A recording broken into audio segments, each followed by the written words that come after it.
আজ আমরা একটা বেশ অন্যরকম আলোচনা নিয়ে এসেছি, তাই না? একদম। শুরু হচ্ছে প্রিয়রঞ্জন ভট্টাচার্য নামে একজনের বর্ধমান যাওয়া দিয়ে।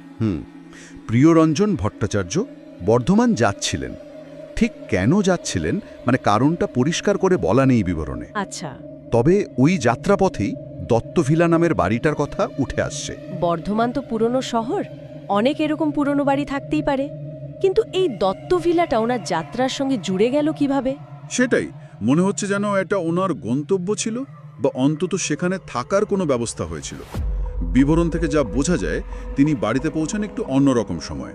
অন্যরকম সময় মানে রাতের দিকে? হ্যাঁ, সম্ভবত রাতের দিকে। আর সেটা কিন্তু পুরো অভিজ্ঞতার আবহাওয়াটা তৈরি করে দেয়, তাই না? একটা পুরনো বাড়ি, অচেনা জায়গা, রাতের বেলা। নিশ্চয়ই, এমনিতেই পুরনো বাড়িতে দিনের বেলাতেও একটা কেমন যেন লাগে, তার উপর রাত। তো তিনি যখন দত্ত ভিলায় পৌঁছলেন, বাইরের পরিবেশটা কেমন ছিল, কোনো ধারণা পাওয়া যায়? খুব বিস্তারিত না, তবে একটা আঁচ পাওয়া যায়। মানে বোঝাই যাচ্ছে বাড়িটা পুরনো, হয়তো একটু অযত্নে রয়েছে, বা সময়ের ছাপ খুব স্পষ্ট। আর সেখানেই গৌর নামে একজনের সাথে দেখা হওয়ার কথা আছে, একজন তত্ত্বাবধায়ক বা কেয়ারটেকার গোছের কেউ। ও, কেয়ারটেকার।